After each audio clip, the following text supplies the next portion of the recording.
Hello and welcome to the viewers of this video. This is the Orange Fan here, bringing you another entry for the episode Recap and Thoughts category. This video will be dedicated to the A segment of episode 39 of Codename Kids Next Door, Operation S.P.R.O.U.T. We begin this segment at the Beatles' home, where we see the Beatles family are in the middle of having dinner. The Beatles family consists of number 4, his parents, and his baby brother. As a side note, number 4's younger brother's name is not revealed in this segment, and the credits list him as Baby Beatles. However, a later entry does reveal number 4's younger brother's name to be Joey Beatles. In any case, Mr. Beatles is telling the rest of his family about his day at the office, and number 4 is bored out of his mind.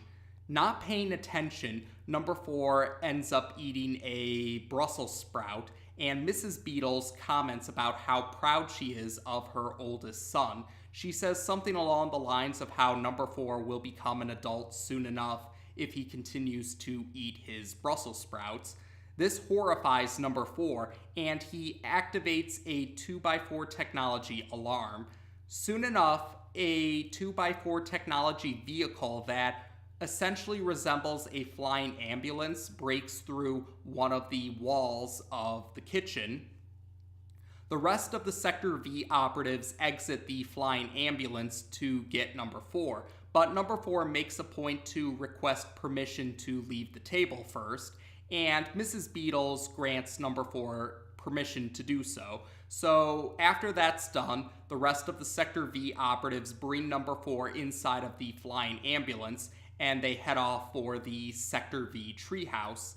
In the flying ambulance, number 4 admits that he ate a Brussels sprout, and the rest of the Sector V operatives try to come up with a plan to help number 4 out.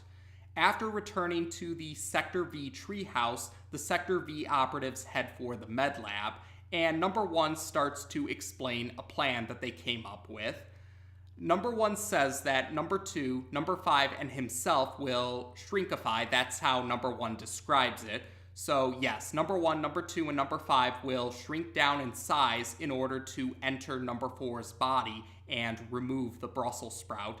They will be using a 2x4 technology vehicle known as the Itsy Bitsy. Number 3 will stay by number 4's side, and she will monitor how number 4 is doing and to keep an eye out on if the Brussels sprout starts to take effect. Number 3 will also have a communication device in order to let the 3 other Sector V operatives know if the Brussels sprout starts to take effect. Number 2 also mentions that they only have enough energy for the shrinkification to last for 6 minutes. So in other words, they only have 6 minutes in order to remove the Brussels sprout from number 4. Number 5 also tells number 3 that once the Itsy Bitsy shrinks down, number 3 will have to place the Itsy Bitsy inside of number 4's nose, not his mouth, because placing the Itsy Bitsy inside of number 4's mouth will cause the risk of the Itsy Bitsy being destroyed by the chewing of number 4's teeth. So after that's all been settled, number 1, number 2, and number 5 enter the Itsy Bitsy, and the shrink ray activates. So they now have 6 minutes to get this mission complete, or to complete this mission. Number 3 places the Itsy Bitsy inside of number 4's nose, and the 3 Sector V operatives within the Itsy Bitsy waste no time in trying to find the Brussels sprout. So the Itsy Bitsy does the Itsy Bitsy does encounter some close calls in number 4's nose and in number 4's brain cavity. First, in the nose, there's the risk of the Itsy Bitsy being absorbed by boogers, but number 5 is able to irritate number four's nose so that he will inhale so that the itsy bitsy will be free of the boogers that are trapping it. And in the brain cavity, the itsy bitsy is being absorbed by number four's brain juice. So the Sector V operatives inside of the itsy bitsy have to use a grappling hook to latch onto number four's brain and swing out of the brain cavity. After they do so, the itsy bitsy does eventually enter the stomach and finds the Brussels sprout. Outside, number 3 notices that number 4's skin is starting to turn green in color, and number 4 is saying, number 4 is saying things along the lines of how he wants to clean his room and do extra credit homework now. So number 3 relays this to her teammates, telling them that the Brussels sprout is starting to take effect. Because the Sector V operatives in the itsy bitsy had to use the grappling hook to escape from the brain cavity, 2 of the operatives will have to exit the itsy bitsy and attach cables to the Brussels sprout manually or by hand. So number 1 and number 2 exit the itsy bitsy, and they reach the Brussels sprout and they attach cables to it. And these cables are hooked up to another cable from the itsy bitsy so that they can so that the itsy bitsy will be able to pull the Brussels sprout out. So it seems like everything's ready to go. Number 5 starts to pilot the itsy bitsy to leave, but a complication happens when number 4's stomach starts to digest what's in the stomach right now. So number 1 and number 2 and the Brussels sprout are at risk of being digested, and the cables attached to the Brussels sprout unhook from the cable attached to the itsy bitsy. So number 5 has to set autopilot to take effect a little while later so that she can exit the itsy bitsy and reattach the cables. Number 5 does manage to grab hold of both the cables, but before she can actually reattach them, autopilot takes effect and the itsy bitsy starts to exit the stomach. So number 5 still has to hold on to the cables, but she does tell number 1 and number 2 to return to the itsy bitsy because they're running out of time. The 6 minutes are almost up. So number 1 and number 2 do return to the itsy bitsy. Number 2 takes control of piloting the itsy bitsy, and they have to hurry because the time limit is getting closer to the end.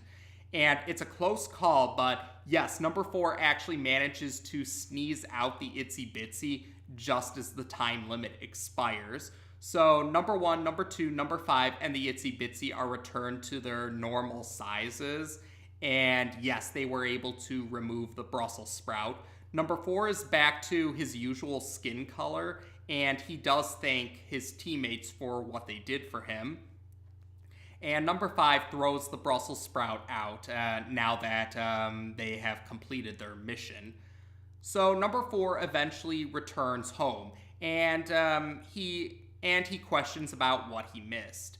And Mrs. Beatles gives number 4 a new plate of food to continue dinner, and she comments about how Mr. Beatles was just telling more of his day at the office. And Mr. Beatles proceeds to resume telling the story for number 4's sake.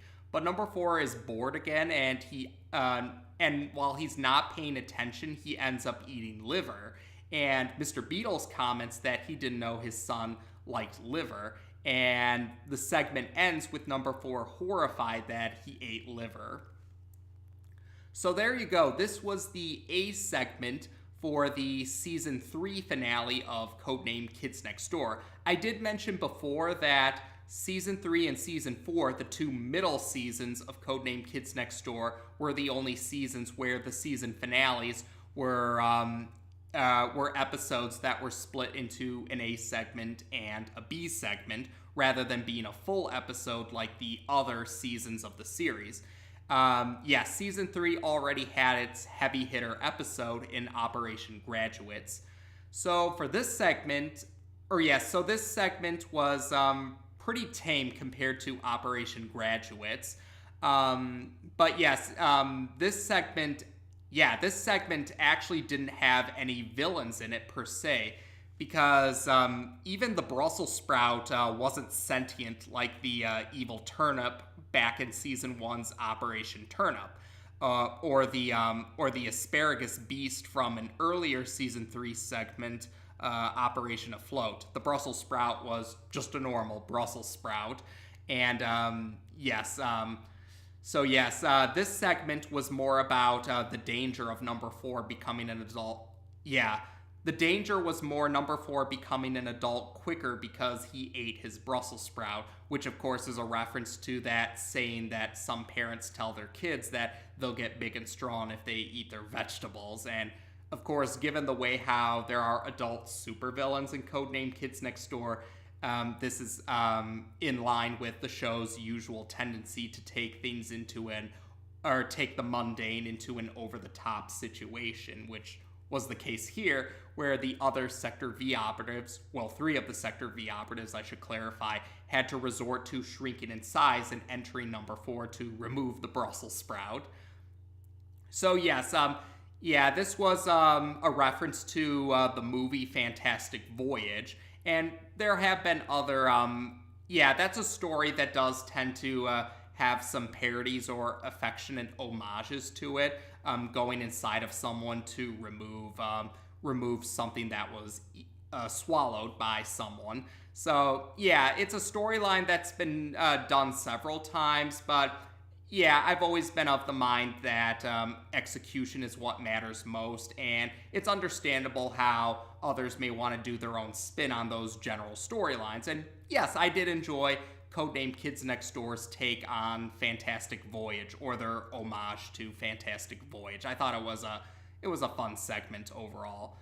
And yes, this segment also shows us number 4's home, and we get to meet number 4's mom and his baby brother, although it won't be until a later entry when his baby brother's name, Joey, is actually said out loud. But yes, once again, this highlights how number 1 is the only Sector V operative who is an only child. He's the only Sector V operative without siblings, but the other Sector V operatives do have at least one sibling. And in number 4's case, with his baby brother Joey actually will get to have a few major appearances later, even though he's only a baby at this point in time. But yes, you can expect at least 2 entries. Yes, I can think of at least 2 entries off the top of my head that Joey will play an important role in. So we'll cross those bridges when we eventually get to them. But yes, you can be assured that we will get to see Joey in a more prevalent role. And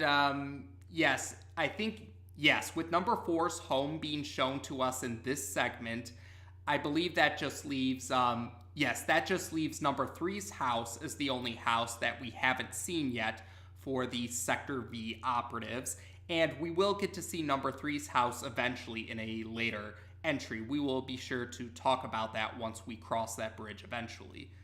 But otherwise, yes, that's about it for this particular entry. It was pretty tame compared to some of the other season finales, but it still was definitely a fun it was a fun parody or homage to Fantastic Voyage, and we did get to see a little bit more of number 4's family life, or number 4's home life, so I did appreciate those little details here or there. And otherwise, yes, I think that's about it. So there we go for this particular segment. So as of this video, we've now discussed the A segment of episode 39 of Codename Kids Next Door on this channel. Take care, and until next time.